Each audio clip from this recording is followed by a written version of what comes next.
अगर आपके बच्चों का पढ़ाई में मन नहीं लग रहा है, कुछ भी चीज़ याद करते हैं, अपने लेसन को याद करते हैं और बहुत जल्दी भूल जाते हैं, कंसंट्रेशन बहुत पुअर है। क्योंकि आज के डेट में अगर हम कंसंट्रेशन की बात करें तो मोबाइल पे बच्चे इतना लगे रहते हैं, उनका स्क्रीन टाइम इतना ज़्यादा बढ़ गया है कि उसकी वजह से भी उनका कंसंट्रेशन बहुत पुअर हो जाता है। साथ ही साथ डिस्ट्रैक्ट करने के लिए इतनी सारी चीज़ें हैं जिसकी वजह से भी उनका कंसंट्रेशन बहुत ख़राब हो जाता है।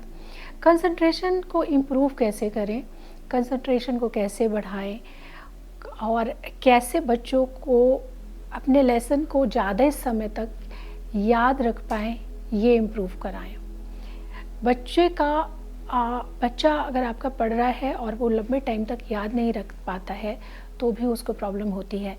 इवन अगर आप स्टूडेंट नहीं हैं, आप एक प्रोफेशनल हैं, तो भी आपके माइंड का, आपके मेमोरी का, आपके कंसंट्रेशन का आपके करियर में बहुत बड़ा रोल होता है। अगर आपका कंसंट्रेशन पुअर है तो आप किसी भी चीज़ पर एक टाइम तक फोकस नहीं लगा पाएंगे। हीलिंग से आप इस कंसंट्रेशन को बहुत अच्छे से इम्प्रूव कर सकते हैं, अपने फोकस को बढ़ा सकते हैं, अपने हर तरह के गोल को अचीव कर सकते हैं। हीलिंग से और मेडिटेशन से और ब्रीदिंग एक्सरसाइज से आप कंसंट्रेशन को और बढ़ा सकते हैं, फोकस को और इम्प्रूव कर सकते हैं। अगर आप रेगुलर बेसिस पे ब्रीदिंग एक्सरसाइज करते हैं, जैसे कि कोई भी प्राणायाम करते हैं या डीप ब्रीदिंग करते हैं जिसमें पेट से सांस लिया जाता है, उससे आपके एनर्जी सेंटर्स एक्टिवेट होते हैं और उससे भी आप बहुत ज़्यादा फ़र्क पड़ता है। इसके अलावा आप ओम की चैटिंग कर सकते हैं। ओम की चैटिंग करते समय आप अपने थर्ड आई पर ध्यान लेकर जाइए और ओम की चैटिंग करिए।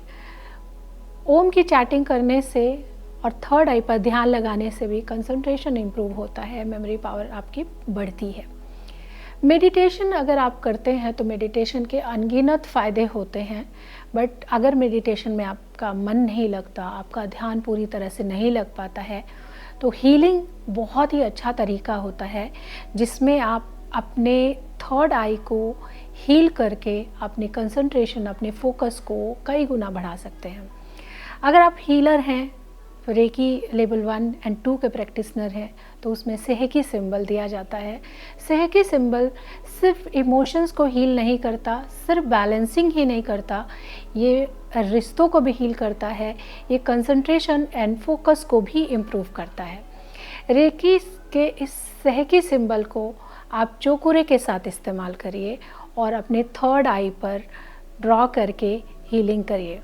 अगर थर्ड आई पर फ्रंट से एंड बैक से हीलिंग करते हैं रेगुलर बेसिस पे, फ्रंट से, बैक से, थर्ड आई पे एंड दोनों टेम्पल पर, तो आपके ब्रेन के दोनों पार्ट भी हील होते हैं, बैलेंस होते हैं, आपका थर्ड आई एक्टिवेट होता है, इंट्यूशन पावर बढ़ता है, फोकस एंड कंसंट्रेशन भी इम्प्रूव होता है।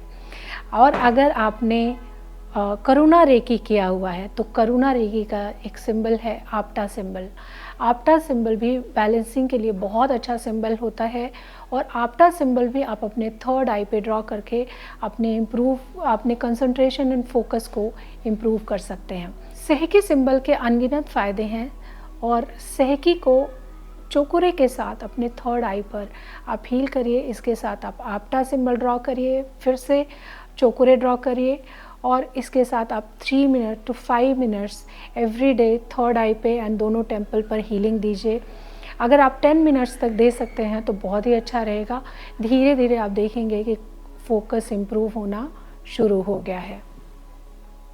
इस तरह से आप अपने बच्चों के ऊपर काम कर सकते हैं, उनके फोकस को बढ़ा सकते हैं। यहाँ तक कि हीलिंग करते समय अगर आप कुछ अफर्मेशंस देते हैं, साथ में मैसेज देते हैं, क्योंकि एनर्जी वहाँ पे फ्लो होती है जहाँ पर हमारा इंटेंशन जाता है। तो अगर आप इंटेंशन के साथ हीलिंग देते हैं कि इसका फोकस बढ़ रहा है, इसका कंसंट्रेशन बढ़ रहा है, इसका इंट्यूशन पावर बढ़ रहा है, इसकी मेमोरी पावर बढ़ रही है, तो धीरे धीरे उसी तरीके से इंट्यूशन पावर काम करने लग जाता है, उसी तरह से मेमोरी काम करने लग जाती है, उसी तरह से फोकस इम्प्रूव होना शुरू हो जाता है। ये आप अपने लिए भी कर सकते हैं, आप अपने बच्चों के लिए कर सकते हैं, अपने क्लाइंट्स पर कर सकते हैं। इसके बहुत ही अच्छे रिजल्ट्स आते हैं अगर आपने इसको 21 डेज़ तक कंटिन्यूअस कर लिया तो। सिर्फ 10 मिनट्स की हीलिंग लाइफ को पूरी तरह से ट्रांसफॉर्म कर सकती है। इतना पावरफुल होता है ये सिंबल। अगर आपने सिंबल्स का सही तरीके से इस्तेमाल किया तो आपके जीवन में बहुत तरह के चेंजेस आने शुरू हो जाते हैं।